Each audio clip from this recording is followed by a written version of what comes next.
Hi guys, my name is Marion Ohio, and if you like true crime, I think you are in the right place because that's what we talk about here. Hi guys, welcome back to my part 2 of the Arthur Smith case. So I'm going to have Sheila talk in this video again because she does have a lot to say, not only about her father's death, but also the trial. So Arthur Smith, he was found in the field, and they said that it seemed like he had died within 12 hours because his organs were preserved.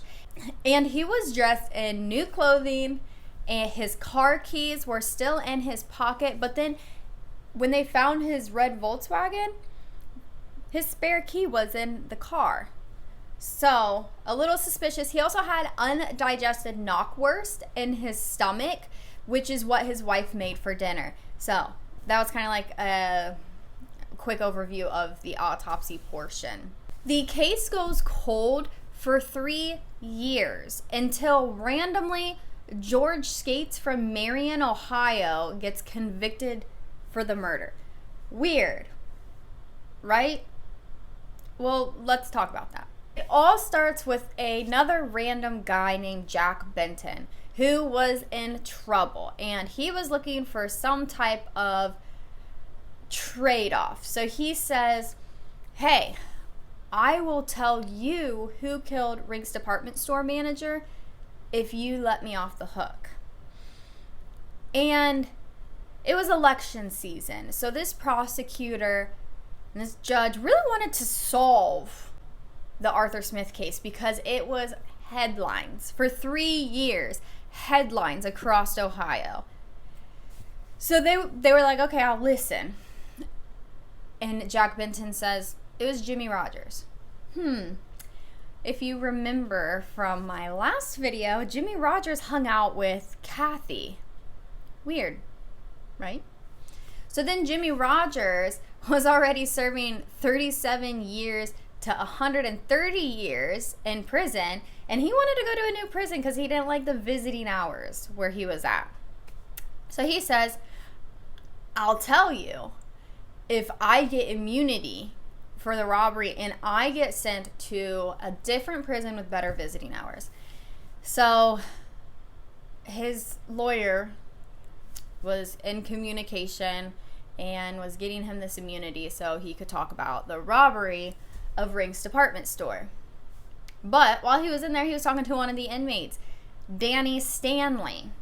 And this is where a bunch of names get thrown in, and I'm going to just kind of go through these names really fast. So Jack Benton said it was Jimmy. Jimmy was like, all right, I can play with this and, make it in my benefit. So then he starts making a plan with another inmate named Danny Stanley. Now, Danny Stanley had a wife by the name of Becky Boop. And Becky Boop was sleeping with Jimmy Rogers. So this weird tangled spider web. But Jack knew Danny from the outside because they robbed together and he was sleeping with Danny's wife. So Danny goes forward and he was like, oh yeah, Jimmy Rogers and George Skatzes robbed Rink's department store and George killed Arthur. So they're like, oh, okay. Then Jimmy is like, thank you so much for doing that. I mean, George wasn't even there. He didn't kill anybody. And then Danny was like, what? And then Becky's on the phone and she was like, oh yeah, it was me and Jimmy that robbed Rink's. So that's how it all gets started. Jimmy knew George because they worked together at Quaker Oats. And so that's how George got pulled into the murder of Arthur Smith. Now that you have that little background, let's go through the testimony Jimmy Rogers said, because Sheila is going to have a lot to say about it. And she says, this guy don't know nothing about the murder of my dad. So Jimmy is already serving 37 years to 130 years in prison. He wants to get closer to his family with better visiting hours, so he's really playing with this story about Rink's department store. But while he's playing with this story, he's also in communication with a lot of people. And like I said, he was friends with Kathy, Arthur's stepdaughter. So he can really get some information there. But he wants to get to a prison closer to his family with better visiting hours. So that's why he's like, give me some immunity for it and send me to a better prison. And for whatever reason, the criminal justice system is just feeding this man. He's been in and out of prison his entire life. He ran away. And then by the age of 14, he was robbing people to survive. And he was even stealing cars. So he is a career criminal. Will not be the first time that Jimmie Rodgers has lied to the courts.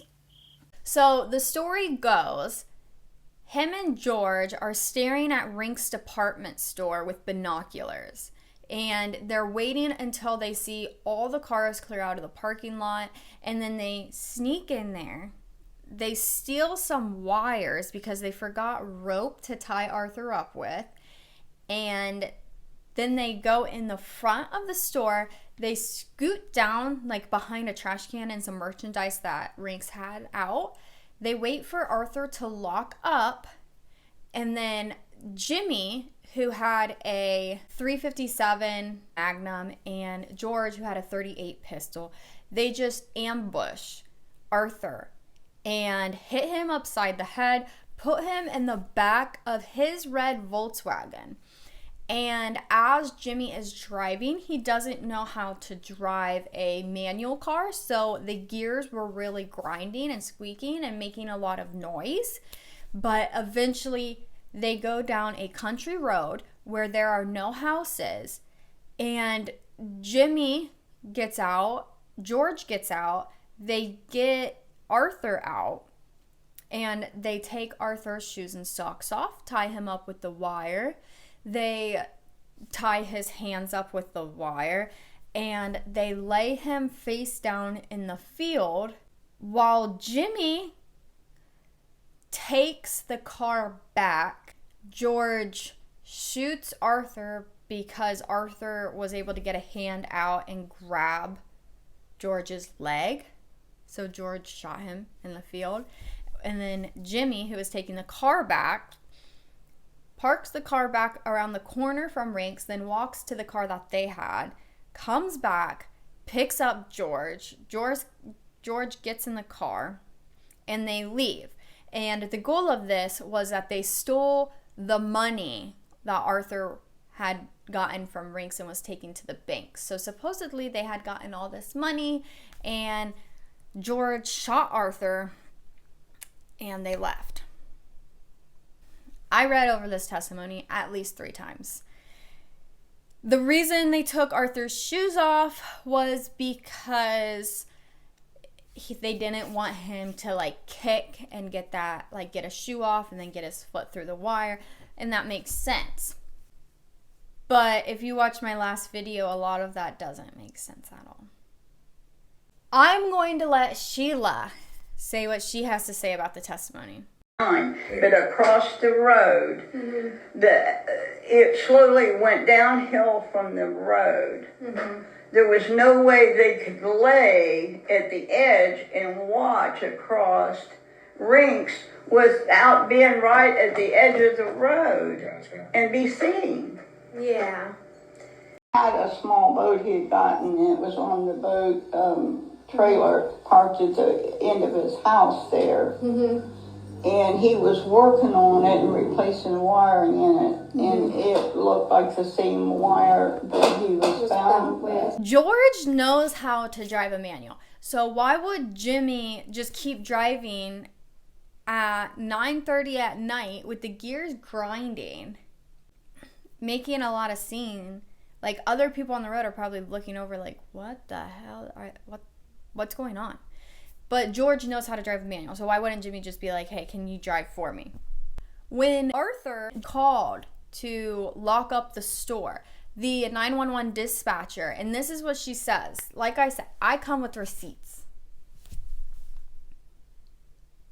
And pause anything you need to when reading, because I'm going to go through this fast. In the testimony, Jimmy did not say a single word about Arthur being on the phone with the police as he was locking up. So the 911 dispatcher hears people laughing in the background while locking up. Jimmy said that they waited until the parking lot was clear and that all the employees had left. Arthur was a World War II veteran, so he would have fought back. Wouldn't his employees in the store call 911 when they see their manager getting ambushed and knocked upside the head with a pistol in the parking lot? Why would you leave George at the scene? You have the money. You have Arthur tied up in the field. Why would you leave George, get another car, come back to the scene where if Arthur was screaming, 911 could have got called. So why would you come back to the scene to get George? Why would George trust you leaving? And I don't know if George had the money or Jimmy had the money. Jimmy just didn't mention that. So why would George trust you to leave, go get the other car, and come back? That makes no sense at all. And also, that's another thing, is Jimmy said they drove into a area where there was no houses. Except the two houses right directly across the road. When they claimed to have shot him in the field, Rogers claimed that. Yeah. And they had a big German Shepherd dog. So, they would have heard. There's no way they couldn't hear 4 gunshots. There was a house not too far from where Arthur Smith's body was found, and they had a German Shepherd. So, apparently, Arthur wasn't out there 10 days like Jimmy had said. The autopsy said that Arthur was probably out there for about 12 hours. But this house over here probably would have heard the 4 gunshots, probably would have heard Arthur scream for help, and their German Shepherd sure as hell would have made his way to finding a dead body within 10 days. The police said they searched that field like 3 days after Arthur was missing. Did not see a dead body in there. I do have the investigator notes. George's daughter gave them to me, and she has been a huge help throughout these videos. I appreciate her so much. Here are some of the straight facts from the investigator's notes before this case was a cold case for 3 years. The body of the victim is clean, so the body had been cleaned up with fresh clothes on and fresh socks. There is no blood on the ground at all. There is no blood in the Volkswagen, even though Jimmy said that they had pistol whipped him in the parking lot. So where did all that blood go? There's no blood on the clothes. All the organs were pumped dry. The organs were like they had just died. The body was not decomposed to fit the time frame of being in a field for a couple of days. 10 to be exact.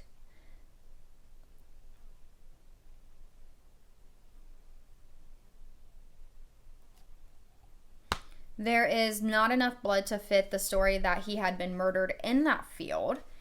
And there was also a witness who saw a big vehicle in that field a couple hours before Arthur Smith's body was found. And that witness choked and died.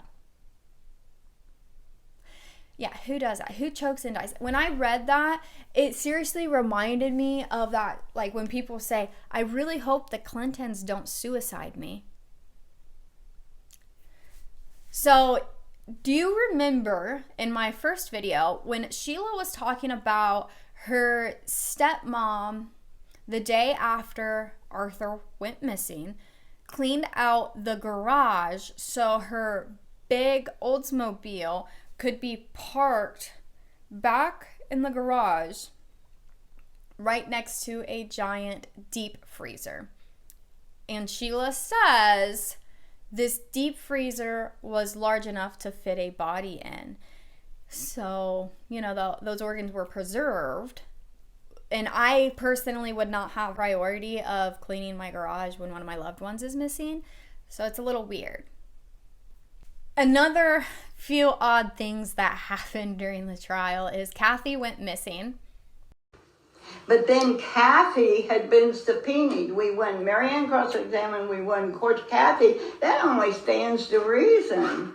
Yeah. They'd be cross-examined. Kathy was subpoenaed, and we kept asking if they'd found her. Oh, she can't be found. The day before the trial. She went missing? She can't be found. Her dad was hiding her out. He lived in Indiana. Oh my. I think it was. Well, that's pretty weird.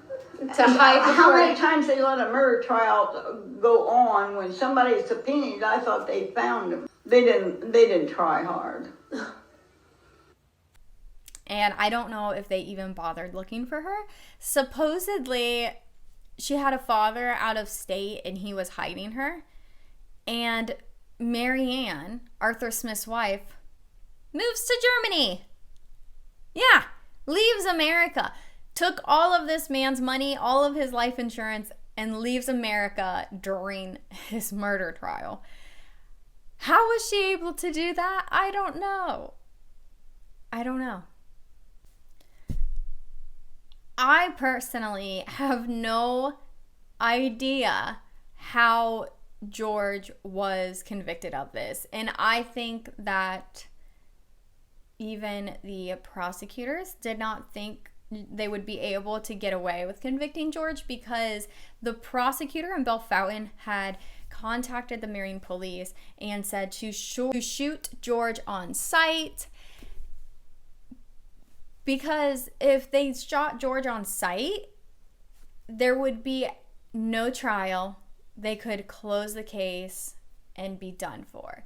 But coincidentally, and this is one of those things where I'm like, God works in mysterious ways. Coincidentally, George got shot by his wife that day in the elbow. He told everyone that it was him who shot himself. When I talked to him on the phone, and George is so funny, but he was like, she shot me. I told her she's no Annie Oakley because she shot me in the elbow. I'm like, okay. But I would have had a lot worse things to say to somebody if they shot me. They take him to Marion General and they end up arresting him. The prosecutor said that George said that he was going to shoot any cop that comes near him. They also said that he was probably on the run. George was not running from anybody or anything because he didn't murder anybody. And if you don't murder anybody and they're accusing you of murdering somebody, you're kind of like, okay, try your best, but I didn't. Unfortunately, in George's case, they said he did. The police took all the guns out of George's house and sent them to the BCI for some testing, and not one of his guns came up to be the murder weapon. So after watching the Arthur Smith video and the George Skates trial video, who do you think did it? Was it Marianne and her lover, Dean Ramsbottom, the police officer? Was it Kathy, because she didn't want to get in trouble for those fake checks? And she also was asking people to rob her stepdad. And while I'm at it, more receipts. The letter from Kathy's ex-boyfriend who says, hey, it was Kathy. She's been asking people to do this for years. So pause it and read it.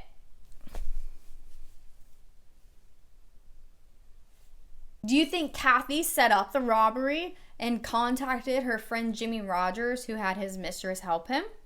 Was it Attorney Gosley's son who was stealing the drugs from the Gray Pill Pharmacy inside of Rink's department store and needed Arthur out of the way to continue his drug operation, and that's why that black book was never found? I think it was just a random robbery that went bad, even though all the signs lead to Arthur Smith making it home and getting unwound for the day and then getting murdered? Or do you think it was George? I've never robbed somebody, but if I did rob somebody, I would not take them home, murder them, undress them, get them redressed, go to their house, get a spare car key and those clean clothes, feed them knockwurst. I just wouldn't do that. But I don't know. Maybe I would be a mean burglar. So I have had a lot of fun researching this. So I am going to give some shout outs. Thank you to George's daughter for giving me all this information on her pop's case. Thank you, Sheila, for being open and talking to me about your father's murder. And a very special thank you to George Skatzes himself for the 1-hour phone call and making me laugh. I really do feel like I've gained friends with this case. I actually hope to go see George here soon. He is a funny, sweet, kind old man. And thank you to everyone who has watched these videos. From the bottom of my heart, I am sending you all the love in the world. Mwah! Everything was odd about it. When I say this case is complicated, it's not for me. And this letter says we were on the right track. Do you believe George is innocent? Oh, yeah, we did from the get-go. My husband looked at me and he said, I never heard of this guy. He didn't have a thing to do with this. And the more we heard and after all this went on, we knew he was innocent. We knew we had to do something. They said my time might be running short, and I wanted justice for my father. I want answers. As a robbery gone bad. Yes. That's not what it was.